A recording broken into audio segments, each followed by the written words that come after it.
Assalamu alaikum, boys and girls. I'm Khwaja Sajid Nazir, your physics instructor. The last lecture was conducted by Mr. Soleri, and from now on, I'm going to take your physics lesson. Today, we are going to start with the new topic, that is the physical quantities. So, you people are quite familiar with this term, but I don't think you people understand them well. Because you are not physically present here, I cannot question you, or you can tell me what does it means. But let me tell you straight away, any quantity in our life which we can measure by using some tool or gadget or over 5 senses is a physical quantity, like speed, mass, length, area, even intensity of the light. So all these things are not necessarily to be measured always by using the gadgets. We can measure using our 5 senses. So most of the time, the measurements are made by our 5 senses. If 2 cars are passing by you, you can tell which one is a faster, which one is a slower. And we are not using any gadget. You are just using your 5 senses. The physical quantities, there are 7 basic physical quantities, and all the other physical quantities are comprised of or derived from these 7 physical quantities. We have listed these physical quantities on the board. The base physical quantities is length, that is measured in meters, its unit. Mass is measured in kilograms. Time in seconds, electric current in amperes, temperature, Kelvin. Kelvin is the standard unit for the temperature. In everyday life, we use centigrade or Fahrenheit, but the Kelvin in physics will be using Kelvin.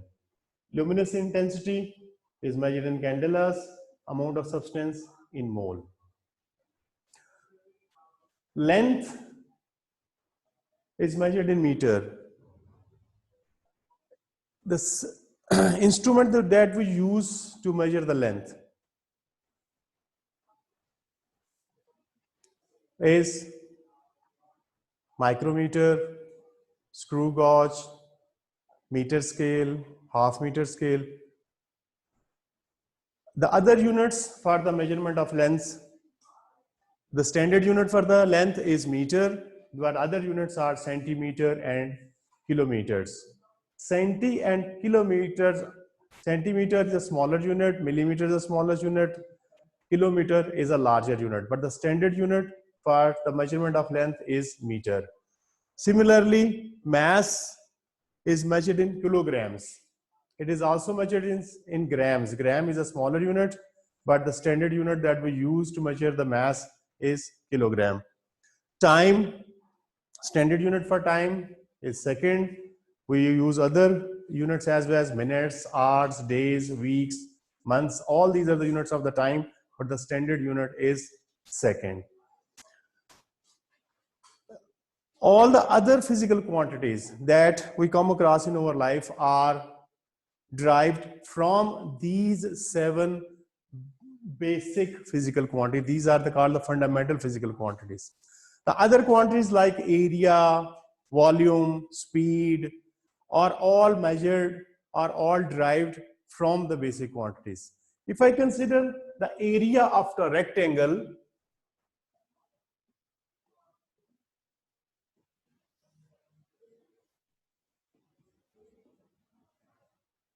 you people are quite familiar with the area of a rectangle. It is measured as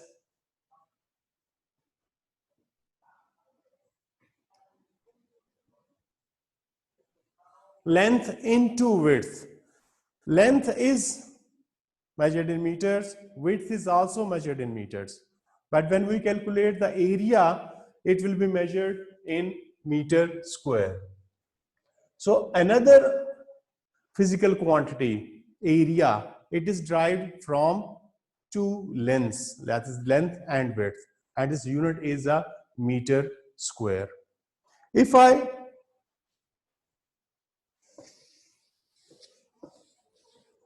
consider speed,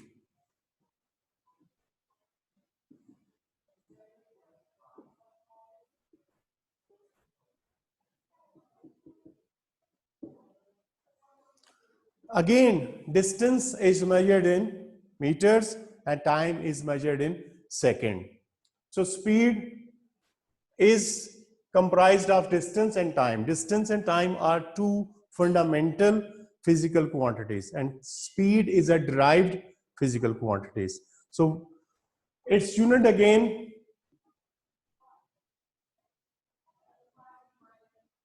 is meter per second, which are basically the units of the fundamental physical quantities. Similarly, if I consider moment or work,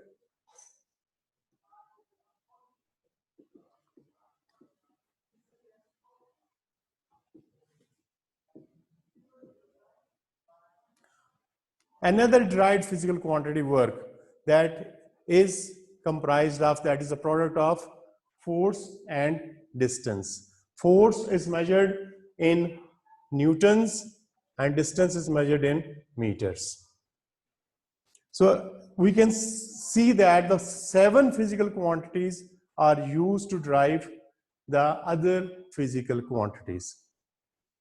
Now, while dealing with the units of the physical quantities, we have to use the prefixes. These prefixes helps us to express the larger physical quantities or the smaller physical quantities. Standard units, we have shown you the standard units of the fundamental physical quantities: meter, second, ampere, Kelvin. But when the quantity is a very large or very small, then we have to use the prefixes. Like if I consider the distance between two molecules in air, that distance is about meters. The distance between the two molecules in air is this many meters. So if I use a prefix, I can write it as 0.001 micrometer. This term micro is a prefix that helps us to write this small number into few digits, or we can express it in the standard form as well. I can say it is 1 into 10 raised power minus 2 minus 3 micrometer. So prefixes will be often used in the units of the physical quantities. What does these prefixes means? That's what we are going to explain here. Giga, the symbol for the giga is G, and actually it stands for 10 to the power 9. 10 to the power 9 means there are 9 zeros. It's 1 billion. Mega, his symbol is capital M, and it stands for 10 to the power 6. That is 1 million.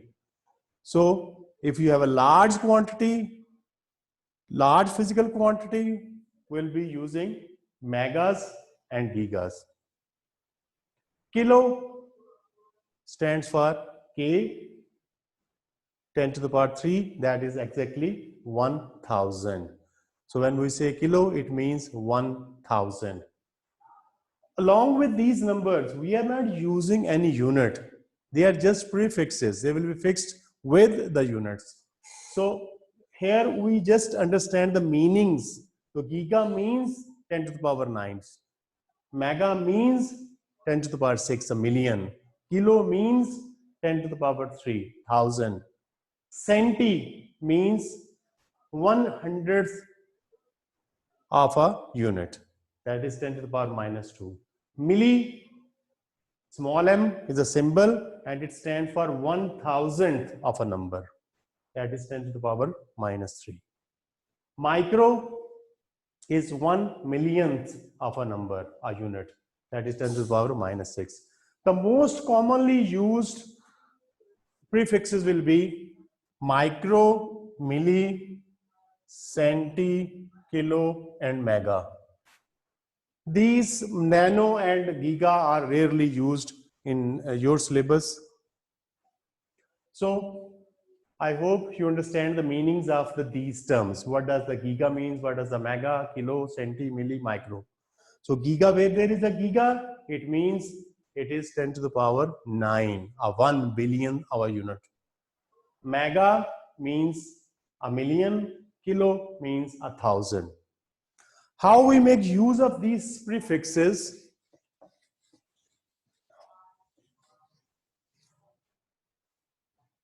If I say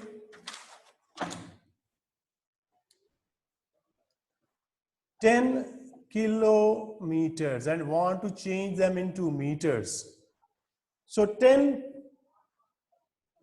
K stands, K is replaced by its value 1000.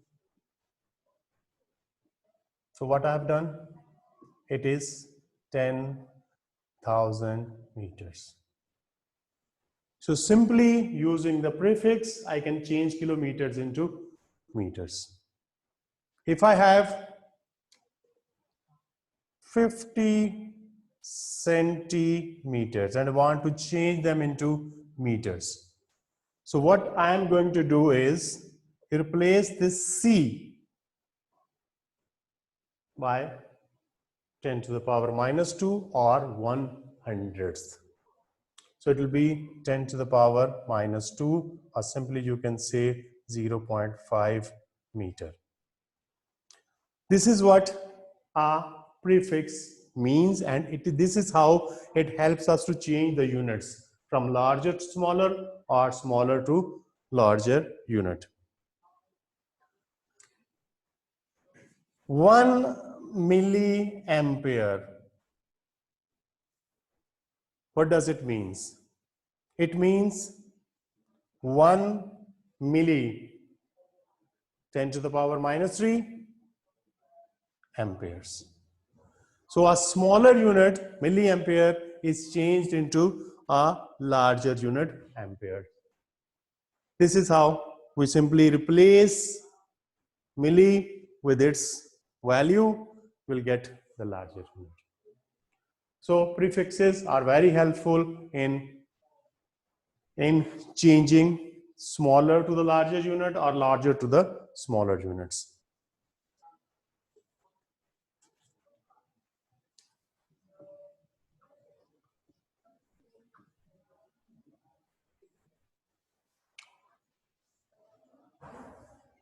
Can you people read this? 3 megajoules. Standard unit for the energy or work is joule. So it is 3 million joules.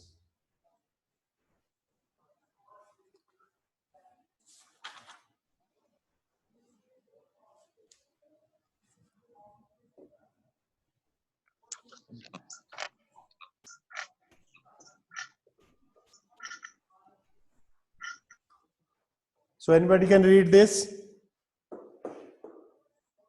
6 microsecond. So if I want to change the standard unit for the time is second. So I will write it as 6 microsecond. So while solving the problems, we have to use the standard units. So the smaller unit has been changed into the standard unit. So always we have to use standard units in our problem solving. In that case, prefixes will be helping in converting the unit. The majority of the students find it difficult to convert the unit from larger to smaller and smaller to larger. If you know the meanings of these prefixes, you can easily change the units. Now, physical quantities, or basic topic, physical quantities. Basically, physical quantities we divide into two groups or two kinds. Those two kinds are scalars and vectors. You people are familiar with these terms. Often we use scalar and vectors.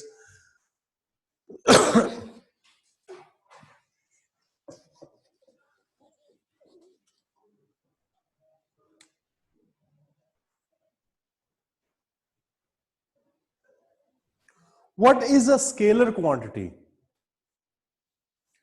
The quantities, physical quantities, out of physical quantities, we have to divide them into two categories.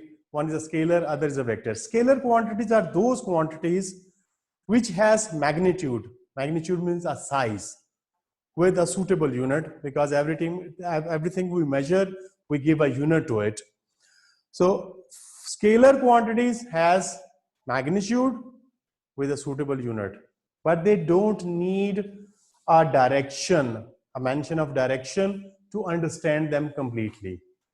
If I say that my mass is 85 kilogram, so I don't have to mention the direction to the left or to the right, to the up or down. So the term 85 kilogram is enough to explain my mass. Or if I say to somebody if I go to a shop and ask for a 5 kilogram of sugar, so I don't have to mention the direction, in which direction you have to pour it, or left to the right or top or bottom. So simply 5 kg explains everything. Simply if I say the distance between the Sialkot and Lahore is say 110 kilometer, we don't have to mention the direction. The distance 110 kilometer explains everything. So such quantities which has size 110 kilometer with unit kilometer, 110 is the size and kilometer its unit, without mentioning the direction, such quantities are called scalar quantities. So scalar quantities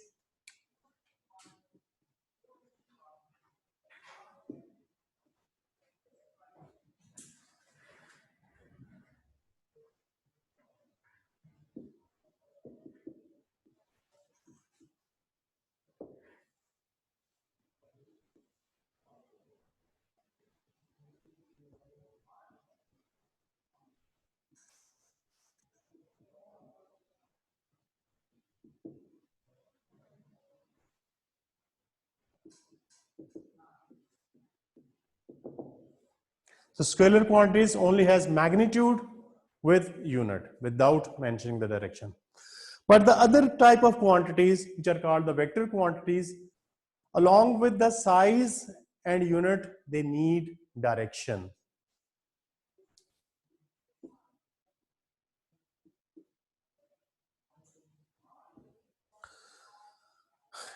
If I say I apply a force on a table,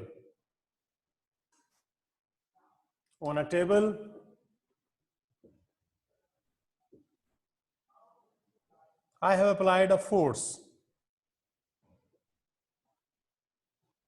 of 10 Newton.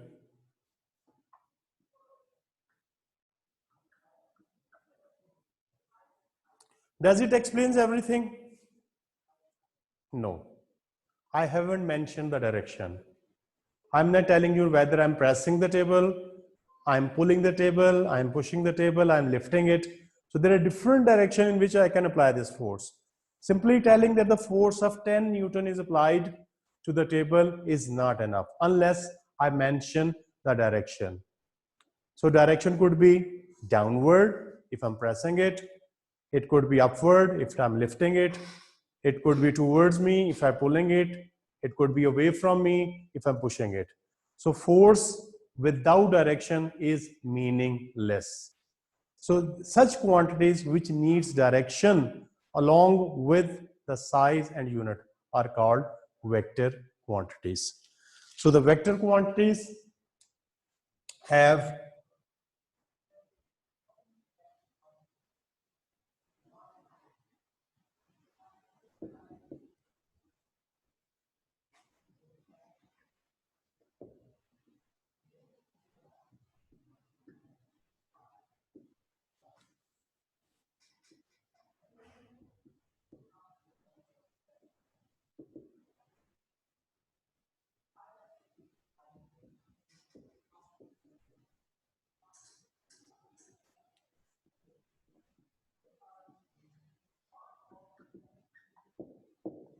so the vector quantities need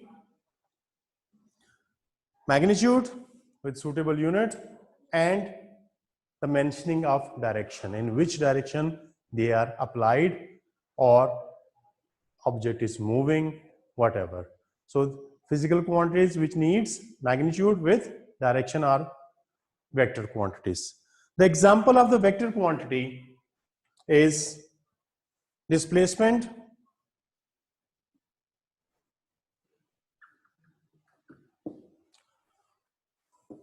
velocity,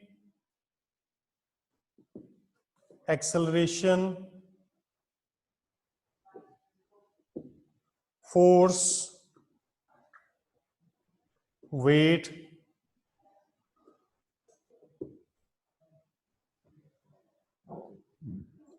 etc. And for scalar quantity are mass, time, temperature, work, energy, current.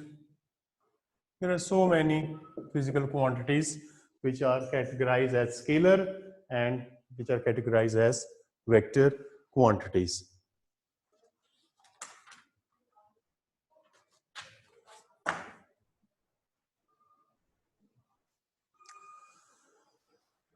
So I hope you understand the term scalar and vector, which are quite often be used in the next lectures. So scalar quantities need size, that is a number, and with a suitable unit. Because if I say 5, a number without a unit means nothing. So if it is a mass, so it should be carrying a unit of kilogram. If it is a distance, then it will be carrying a unit of meter or kilometer. Similarly, other physical quantities, if I'm talking about speed, I must be mentioning 100 kilometer per hour. Though kilometer per hour is not a standard unit, but in daily life we're using kilometer per hours, so we need a number that is the magnitude, and kilometer per hour is the unit. Vector quantities are a part of scalar quantities. They have magnitude, they have unit, but the in addition to the magnitude and unit, they have direction as well. One example I've given to as force. Displacement is another example. Displacement is a distance that we travel in a particular direction. If I don't mention the direction, then it is called distance. But if I add direction to the distance, it becomes displacement. Similarly, velocity is actually this is speed. So speed has magnitude with the suitable unit. But if I add direction to it, like if I say while traveling on the motorway, my speed was 100 kilometers per hour. So on motorway, I'm not mentioning my direction. I'm just mentioning my speed. But if I add direction to it, if I say while going to Lahore, my speed was 100 kilometers per hour. It means I'm adding direction to it. my direction is towards the Lahore. So it becomes velocity. So velocity is a vector quantity, speed is a scalar quantity. Because speed doesn't have a direction, velocity has a direction. I hope you understand my point. So that's all for the today. And I'm sending you notes on what we have discussed now. And along with this, I'm sending you a worksheet. So you have to solve that worksheet, it's a kind of MCQs. And if you have any question, you can discuss with me later after 2 minutes. Thank you.